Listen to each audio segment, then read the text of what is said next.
Hello, everybody, and welcome to our fifth episode of the Oahu Paleo Preserve. And today, I'll be giving you guys a live tour of the Hadrosaur exhibit since I didn't record the building process behind it like I did for the last exhibit. So I'm not completely done with this area, and to the left of us, to the right of us, I'm working on the T-Rex habitat, which will be the final habitat for this entire zoo. But yeah, immediately as you notice, there's some implied buildings in the background, and I figured like putting these here would give this like a cityscape vibe, like just like an immersion breaker. I thought it was really cool. But yeah, anyways, over here, I unfortunately didn't. Oops. Yeah, it's always weird whenever I'm around the Hadrosaur. But yeah, I unfortunately didn't finish recording the building process for this, but this is a double viewing area for the Tyrannosaurs exhibit, which I'm not done with yet, and the Hadrosaur exhibit. So why don't we walk in here? And we'll have another tour of this area again. But yeah, as you can see, you can get a nice view of some of the Hadrosaurs. Oh boy, they are not happy. Yeah, I basically put every skin and every alt species in here. I originally was going to do like separate habitats for them, but beta's around the corner, and oh wow, look at that. Such a great view. Anyways, but yeah, the Prehistoric Kingdom beta is around the corner. We don't exactly know when, but I figured it's time I wrap this park up once and for all. So after this, it'll just be the T-Rex habitat. Then we'll do a full tour of the zoo, and that'll be that. Alright, so that's one viewing area. Let's go on to the next. Knock out. In this area, I'm going to do like a little planted spot. I just haven't decided what kind of plants yet. So yeah, here's our first viewing spot. Like our first actual viewing spot of the exhibit, and oh boy, just look at that. In retrospect, if I had known I was going to put this many animals in here, I would have made it much bigger, but I think overall it looks great. It definitely feels like a larger habitat than it actually is, but I can live with that.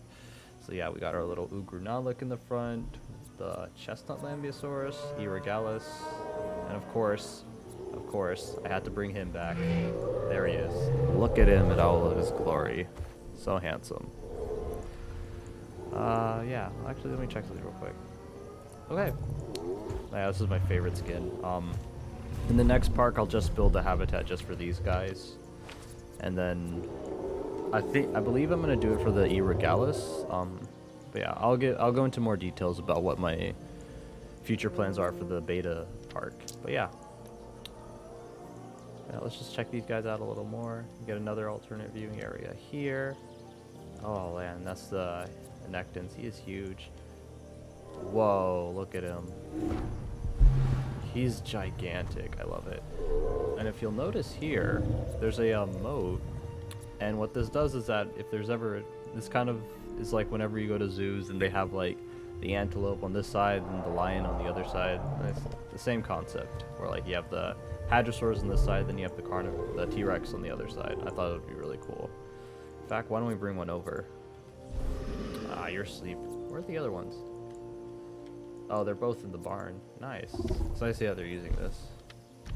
Yeah, there's two leather hides, a male and female, then a female Brumal in this habitat. Just because I wanted a feathered Rex, but yeah. I mean, look at that. That is so cool. It looks like they're having a Mexican standoff.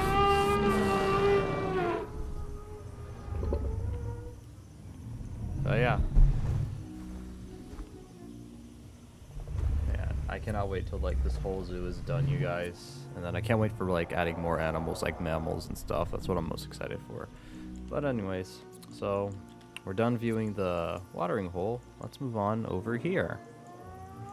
So this is a walkway, and my idea here was that you have like these two little ponds. They're kind of like implied that they lead into the same water source here, and this kind of gives you like a 360 view of the entire habitat. So oops, let me get down. I really wish there was a proper like guest mode. Oh no, it's auto-saving. Gosh, it's so horrifying every time that happens. I'm telling you, Prehistoric Kingdom is a horror game. Anyways, you have a view over here. They don't really come here though. I wonder why. Then you have a wonderful view over here. So yeah, look at Yeah, so just a full-on 360 view of the habitat. This would be the perfect place for guests to take their selfies or whatever. There are quite a few things I would have done differently if I had a little more time. Wow, he looks weird. Oh my god. Yeah, the IK rigs are still a work in progress, but yeah. Oh my gosh, that looks horrifying. Okay, much better.